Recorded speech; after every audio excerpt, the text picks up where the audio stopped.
میخوام 10 تا فیلم معرفی کنم مخصوص ولنتاین که 5 تاش تم شاد داره، 5 تاش تم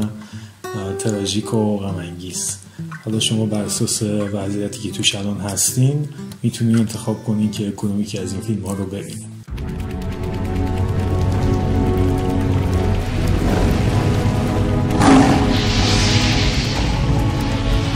اول فیلمایی با تم غمگین. اولین فیلمی که معرفی میکنم فیلم بلو ولنتاین با بازی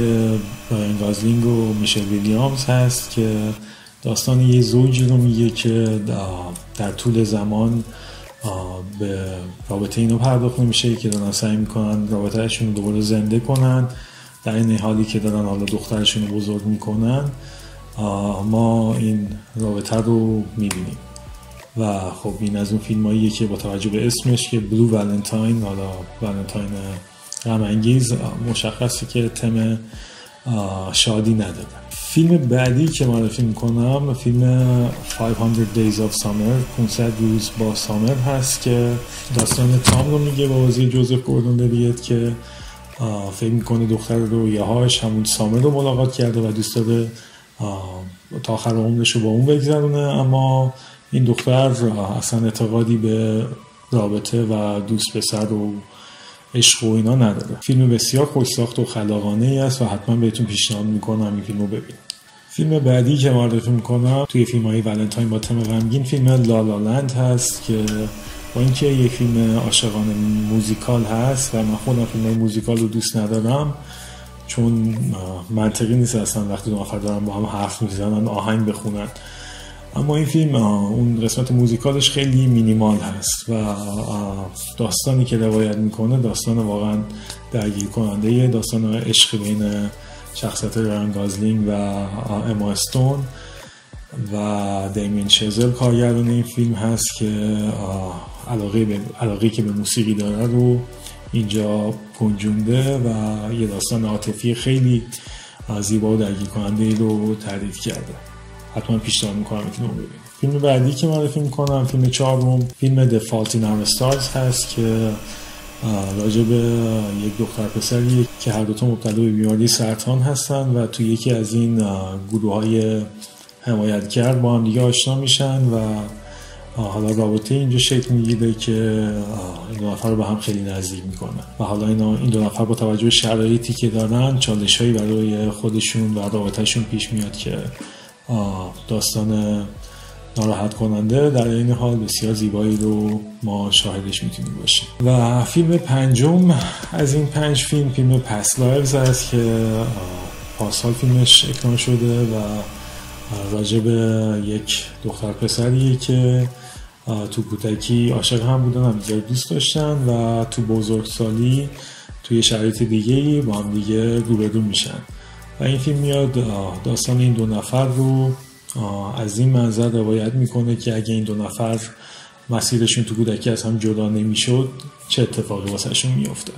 و این فیلم هم واقعا بسیار زیباه. حالا بریم سراغ فیلمای رمانتیک با تم یه ذره شادتر. اولین فیلمی که معرفی میکنم فیلم About Time هست که داستان تیم رو میگه که تو سن 21 سالگیش متوجه میشه که قدرت سفر در زمان رو داره و اون از این قدرت استفاده میکنه تا اون کسی که بهش علاقه داره رو به دست بیاره و تو این مسیر متوجه میشه که اون قضیه هم که فکر میکرده آسون نیست. فیلم دومی که معرفی میکنم فیلم آقا و خانم اسمیت هست، مستر و میسیز اسمیت، که با بازی آیکونیک براد پیت و آنجلینا جولی هست. داستان دو تا قاتل حرفه‌ای که زن و شوهرن ولی هیچ کدومشون نمیدونن که اون یکی یه قاتل حرفه‌ایه تا اینکه به جفتشون یک هدف میدن که یه نفر رو باید بکشن و از اونجا داستان اصلی ما شروع میشه. فیلم سومی که تو این لیست معرفی میکنم فیلم Eternal Sunshine of the Spotless Mind هست. ترجمهش من دقیقا نمیدونم چیه، شاید درخشش ابدی ذهن پاک، با بازی جیم کری و کیت وینزلت. جیم کری نقش جوئل رو بازی میکنه که متوجه میشه دوست دخترش یه عمل جراحی تو ذهنش کرده که تمام خاطراتش رو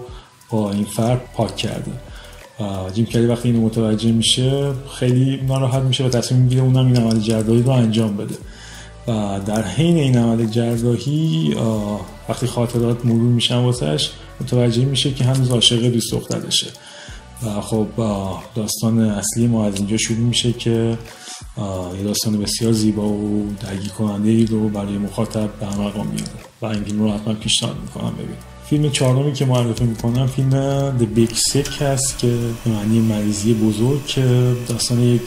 استندآپ کمدین پاکستانی رو میگه که با یک دانشجوی آمریکایی وارد رابطه میشه، اما بعد از این مدت متوجه میشه که این فرد یه بیماری خود ایمنی داره که باید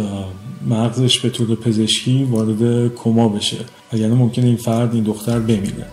و وقتی این فرد رو حالا میبرن تو کما، این پسر پاکستانی تایمش رو با خانواده این دختر سپری میکنه که یه داستان جذابیه و بر اساس واقعیت هم هست، بر اساس شخصیت اصلی این فیلم که کومیل نانجیانی هست. این داستان واقعا واسش پیش اومده و این فیلم در واقع داستان عشق این فرد و همسرش است. و آخرین فیلمی که توی این لیست معرفی می‌کنم فیلم بیفور سانرایز، پیش از طلوع است، که داستان یک فرد آمریکایی جسی رو میگه که برای تعطیلات به اروپا سفر کرده و آخرین روز سفرش، ساعت پایانی سفرش رو تصمیم میگیره با یه دختر فرانسوی بگذرونه و ماجرای عشقی که اینجا به وجود میاد. کلا سگانه بیفور، هر سه تا فیلم واقعا بی‌نظیرن. فیلمایی هستن که از ابتدا تا انتهای فیلم ما داریم دو نفر رو دنبال میکنیم که همش دارن با هم حرف میزنن و خب این یک سلیقه خاصی میخواد. اگه شما حوصله دیدن این فیلم رو نداریم پیشنهاد نمیکنم، اما در کل این سگانه واقعا یکی از بهترین سگانه‌های ساخته شده سینما است و حتما پیشنهاد میکنم ببینید. مرسی که این ویدیو رو تماشا کردین. حالا شما باید میگین که از این فیلمایی که معرفی کردم کدوماشو ندیدین و کدومش براتون جذاب‌تره و تصمیم گرفتین که ببینیدشون. بازم مرسی و تا ویدیوی دیگه، خدا نگهدار.